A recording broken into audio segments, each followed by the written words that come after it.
Hello ವೀಕ್ಷಕರೇ, ಮತ್ತೊಂದು ಹೊಸ ವಿಡಿಯೋಗೆ ಸ್ವಾಗತ.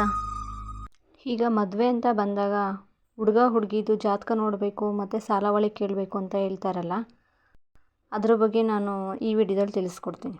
ಸಾಲಾವಳಿ ತುಂಬ ಚೆನ್ನಾಗಿ ಬಂದಿರುತ್ತೆ, ಆದರೂ ಕೂಡ ಅವ್ರ ಜೀವನದಲ್ಲಿ ಸ್ವಲ್ಪ ದಿನಕ್ಕೆ ಡೈವರ್ಸ್ ಆಗಿರುತ್ತೆ.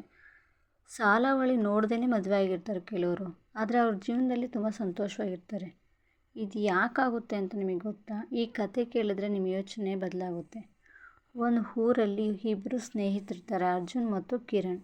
ಅರ್ಜುನ್ ಮದುವೆ ಮಾಡಲು ಹೋದಾಗ ಅವನ ಮನೆಯವರು ಕಟ್ಟುನಿಟ್ಟಾಗಿ ಹೇಳಿರ್ತಾರೆ, ಮೊದಲಿಗೆ ಸಾಲಾವಳಿ ನೋಡಬೇಕು, ನಂತರ ಜಾತಕ ಕೂಡ ಬರಬೇಕು, ಆಮೇಲೆ ಮದುವೆ ಅಂತ. ಹುಡುಗಿ ಜೊತೆ ಸಾಲಾವಳಿ ನೋಡಿಸಿದ್ರು.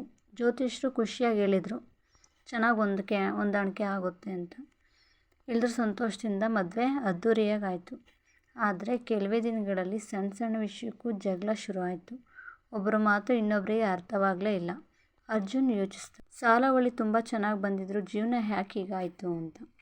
ಇನ್ನೊಂದು ಕಡೆ ಕಿರಣ್, ಅವನು ಪ್ರೀತಿಸಿದ ಹುಡುಗಿಯನ್ನೇ ಮದುವೆಯಾದ. ಯಾವ ಸಾಲಾವಳಿನೂ ಕೂಡ ಕೇಳಿಲ್ಲ, ಜಾತಕನೂ ನೋಡಿಲ್ಲ. ಆದರೆ ಒಂದು ವಿಷಯ ಮಾತ್ರ ಇತ್ತು, ಒಬ್ರನ್ನೊಬ್ಬರು ಅರ್ಥ ಮಾಡಿಕೊಳ್ಳೋ ಮನಸ್ಸು. ಸಮಸ್ಯೆಗಳು ಅವ್ರಿಗೆ ಕೂಡ ಬಂದವು, ಆದರೆ ಅವರು ಜಗಳ ಮಾಡಲಿಲ್ಲ, ಮಾತನಾಡ್ಕೊಂಡು ಪರಿಹರಿಸ್ಕೊಂಡ್ರು. ಅವ್ರ ಜೀವನ ದಿನದಿಂದ ದಿನಕ್ಕೆ ಸುಂದರವಾಗ್ತಾ ಹೋಯಿತು.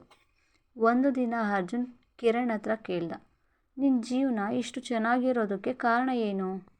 ಕಿರಣ್ ನಗ್ತಾ ಹೇಳ್ದ, ಸಾಲಾವಳಿ ಮನಸ್ಸಿಗೆ ಸಮಾಧಾನ ಕೊಡುತ್ತೆ, ಆದರೆ ಜೀವನ ಸುಂದರವಾಗೋದು ಮನಸ್ಸುಗಳು ಹೊಂದಿಕೊಂಡಾಗ ಮಾತ್ರ. ಆ ದಿನ ಅರ್ಜುನ್ಗೆ ಒಂದು ಸತ್ಯ ಅರ್ಥ ಆಯಿತು, ಜಾತಕ ಜೀವನವನ್ನು ಕಟ್ಟೋದಿಲ್ಲ, ನಮ್ಮ ನಡವಳಿಕೆ ಮತ್ತು ನಮ್ಮನ್ನು ಅರ್ಥ ಮಾಡಿಕೊಳ್ಳುವಿಕೆ ಜೀವನವನ್ನು ಕಟ್ಟುತ್ತದೆ ಎಂದು. ಸಾಲಾವಳಿ ನೋಡ್ಕೊಂಡು ಮದುವೆ ಮಾಡಿದರೆ ಜೀವನ ಚೆನ್ನಾಗಿರುತ್ತೆ ಅಂತ ನಂಬ್ತೀವಿ. ಆದರೆ ಇಲ್ಲೊಂದು ಕತೆ ಕೇಳಿ.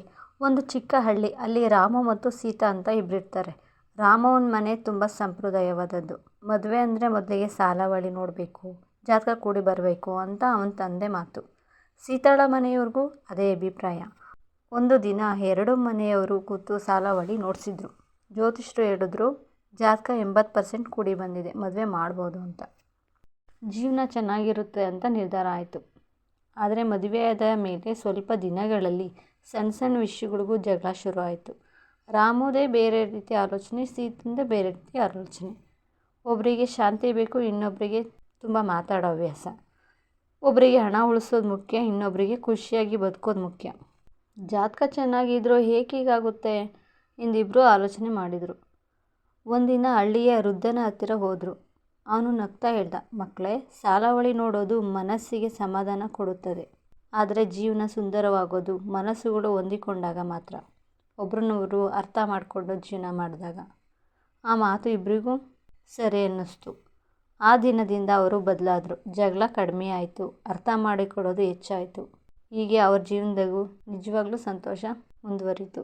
ಈ ಕಥೆಯ ಸಾರಾಂಶ ಏನಂದರೆ, ಸಾಲಾವಳಿ, ಜಾತಕ ಇವು ಮನಸ್ಸಿನ ಸಮಾಧಾನ ಕೊಡಬಹುದು, ಆದರೆ ಜೀವನ ಸುಂದರವಾಗಿರೋದು ಪ್ರೀತಿ, ಗೌರವ ಮತ್ತು ಹೊಂದಾಣಿಕೆಯಿಂದ ಮಾತ್ರ. ಹೊಂದಾಣಿಕೆ ಇದ್ದರೆ ಯಾವ ಜೀವನವೂ ಸ್ವರ್ಗವಾಗುತ್ತದೆ, ಇಲ್ಲದಿದ್ದರೆ ಯಾವ ಜಾತಕವೂ ಸಹ ಸಹಾಯ ಮಾಡೋದಿಲ್ಲ. Thank you for watching. ಈ ಕತೆ ನಿಮಗೆ ಇಷ್ಟವಾದರೆ ಲೈಕ್ ಮಾಡಿ, ಶೇರ್ ಮಾಡಿ.